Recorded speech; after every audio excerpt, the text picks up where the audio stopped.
Heyo everybody, Haku here with my review of this week's new One Piece manga chapter, and it was chapter 860.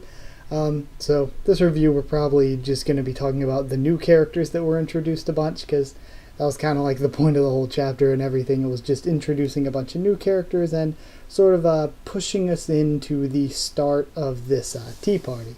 So let's go ahead and talk about it. We have a cool crocodile cover, but it is still just a request piece.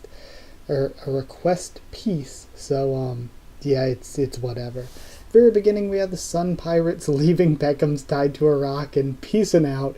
They are just getting on out of there. They're gonna use the use the wedding as a distraction, because of course when the wedding's going on, the security is gonna be a little bit light in places that aren't the wedding, because they're gonna be diverting all their resources to that. That, and of course, especially if something pops off at the wedding between Capone and them, it's going to be even more between Big Mom and Capone and Luffy and everyone. It's going to be even more of a shit show there, and there's going to be even less security everywhere other than there. So that's basically the plan right now for the Sun Pirates. We also have a flashback of Jinbei talking to Aladdin, and we see that the reason he didn't spin the roulette is not because of years, but because at least some option there was for him to lose his crew members or a certain number of crew members. And he's like, okay, it's one thing risking my life, but I'm not going to risk other people's lives for this. So I'm not going to do this the nice, honorable way. I'm just going to rebel. So we have that, and also Jinbei talks about, he's planning to join the Straw Hats now. And if he has to die for Luffy, whether it's now, whether it's later, it's not a matter of if, but when. He's like, I will put my life on the line for Luffy. Doesn't necessarily mean he's dying, but he's going to put his life on the line at some point down the line, whether it's this arc or not. And I don't know. You can't really tell. There are a lot of death flags that if he dies, it'll be like, okay, that's a reasonable death. It's in the right place character-wise and all that. But then there's also like so many death flags that you're like, okay, maybe it's a false signal to try to make us think that he's going to die, but he's actually not. So it could go either way, really, in my opinion. I don't know what I think more. I'd like to give you guys my opinion and say which I think is more likely, but I don't know. I feel like they're both around the same likelihood for me, with Jinbei living or dying here. Living or surviving would be the same thing. Then we see the Vinsmokes are ready, of course, and the wedding is going to be on the roof. And then the Emperors of the Underworld arrive, our new characters. And honestly, I really like... there's maybe one design I think is a bit boring, but other than that, I really like these new characters in the way that they're each covering a different sort of segment of the underworld that Big Mom probably deals with.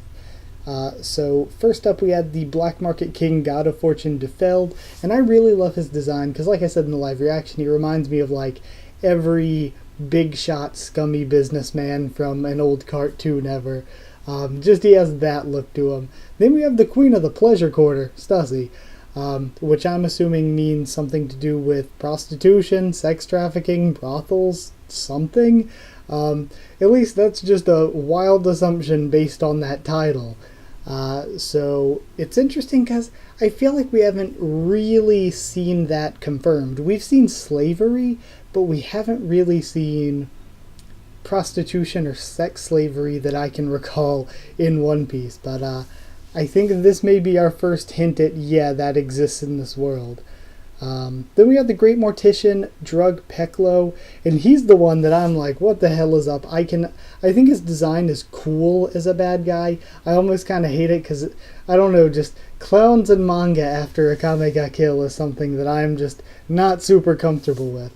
But, I can't place him. He doesn't really seem like he fits with the others very much. I'm like, he definitely stands out as being different, especially since they're like all having to do with like shipping or storage or business dealings, different things, but he's a mortician? I mean, that one doesn't make a ton of sense to me.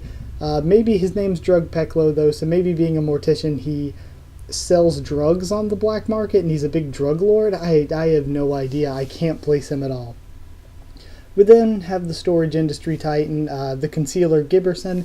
I really like his design. He almost reminds me of a not terrible looking Vasco shop from the Blackbeard Pirates.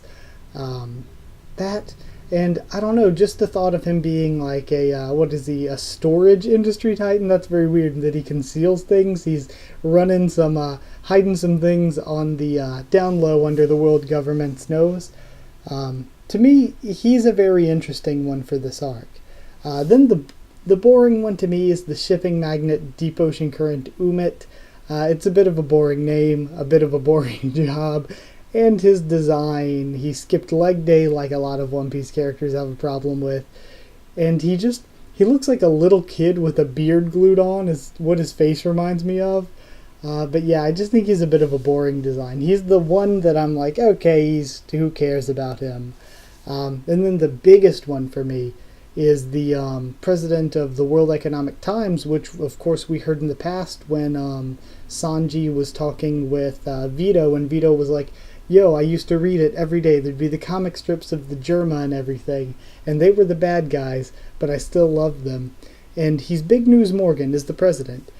And he is a bird, which I'm like, so is he related to the News Coos, whatever they are? I mean, the News Coos deliver his newspaper, presumably. It's just really interesting, because I've seen a lot of people making the mistake, like, oh, he's a bird mink or something. But it was a thing mentioned in Zoe that birds, there are no bird minks. Minks are all mammals. That's why they could eat bird meat, they could eat reptile meat, they could eat fish, but they refuse to eat any mammal meat like pork or beef or anything because they themselves there are some cow or pig minks in there somewhere. So they don't eat any mammal meat.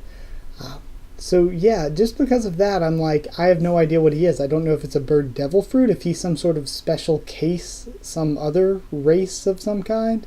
So that interests me just in that. But also more than that, what does his news company have to do with the Germa?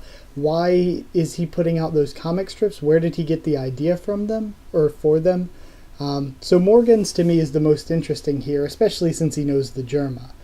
Then we see Pero Spero makes them a pathway up to the wedding and everything, which is cool.